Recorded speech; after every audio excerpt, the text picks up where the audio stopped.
Top 10 radar, yeah, we on your radar.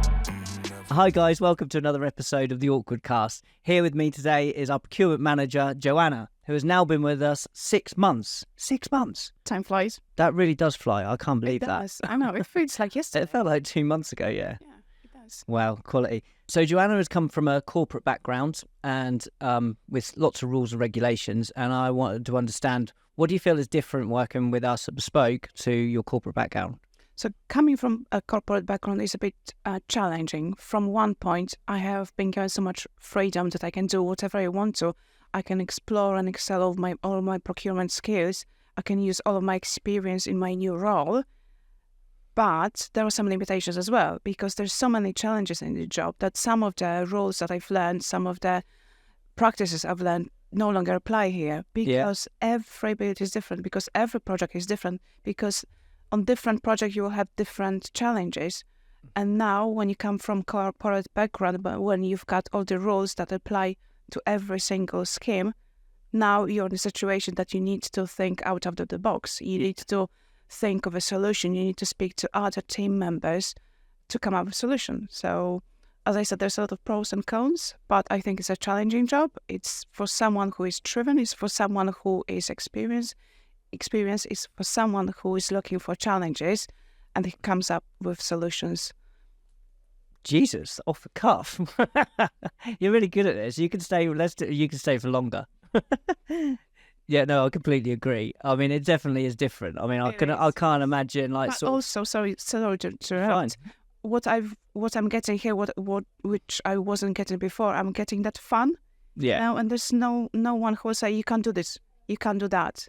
Yeah. Because I can do whatever I want to, as far as I think it's proper. 100%. So I don't know if you remember when 6 months ago when you started, I said to you, "You're our first procurement." I have say stick in my ass, wasn't I? I did. Yeah. Because for the last few years I had to be so stiff. I had to wear suits. Stick in my ass. That's amazing. So when you started, I said to you, I want this to be your baby. I want you to drive it. I want you to be run how you want to drive it. And I think you've grabbed it with two hands, and I've grabbed it with two hands, and then I panicked because I realized that it is in my hands. Yeah. There's no one above me to tell me you're doing this wrong. Yeah. There's no one there to tell me you can't do that, or you better don't do that because this or that happens. Yeah. So I'm learning from my mistakes. Obviously I made quite a few. But I've got here people who will not tell me off, who will help me. Yeah, sort it. But that's the whole thing, isn't it? But it's being your own boss in that industry. It gives you the responsibility and also the freedom to where someone's not breathing down your neck all the time. And exactly. For me, that's the whole ethos of the company, and that's what I wanted to create. In the fact that sort of everybody has that sort of not sinking feeling when they're coming into work, worried if someone's going to have a go at them or not. Nobody makes a mistake deliberately. Do you know what I mean? I also like that because I'm really creative. I come up with one thing. Okay, it doesn't work. Okay, we try another thing. And you are so open to try so many things, like so many ideas within those 6 months. Yeah. We've tried so many things, and I think we found one way, I think. That's it, trial and error, isn't it? Yeah. Until you find something that's perfect. Exactly. And if it's not perfect, then, you keep niggling away at it until it is.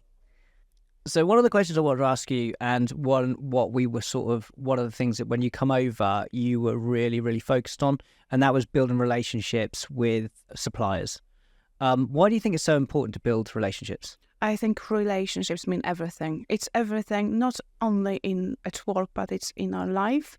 But having a good relationship with supplier, it's that added value. It's the additional benefits that we bring, not only price. So having a good relationship with supplier means that obviously we get a better service. We get a preference treatment. They prefer to supply us first rather than a different builder because of the relationship. Another thing would be better prices, which are coming for the volume as well. Because we prefer to use them, they obviously will be giving us better prices because we purchase more and more. Yeah. Another thing will be value engineering. They will be telling us which product is more cost effective, which product has better value, better thermal conductivity, or will be because they want to help you. Exactly, because they want to help us. And another thing will be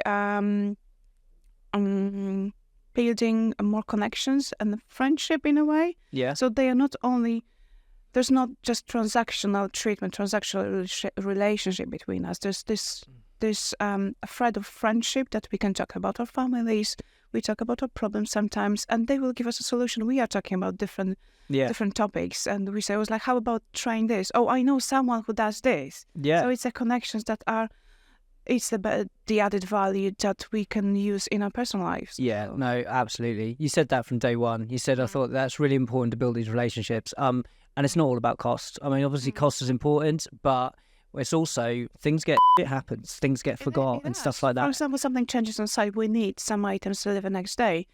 We have a good relationship. Yeah, and help you out. They will help us. Yeah. They will do everything to help us because of the relationship. No, because they like me or project managers as a person. Yeah. No, I've watched you form those relationships, and I've watched the people bend over backwards for you, so it does work. And that's when you didn't have a stick up your ass. So what I've noticed about Joanna is she is continuously trying to better herself, and she's currently doing another course, a SIPS course. Do you want to tell us what that's like, balancing home life, more education, and also obviously work? It's tricky because you have to be very strict with yourself. I'm not. If I was so strict and I would spend an hour every day, that would be brilliant. But then life takes over. Life takes over. We need to cook a dinner. Yeah. We need to prepare some stuff for school for next day. Yeah. Or Then you're doing 3 hours on Sunday at midnight. Exactly. Or it's before the exams, like, I've got 1 week left. Oh my God. And I'm studying for full days. But I enjoy doing the course. And what I enjoy about the course is that I can actually take the things that would be relevant in this job.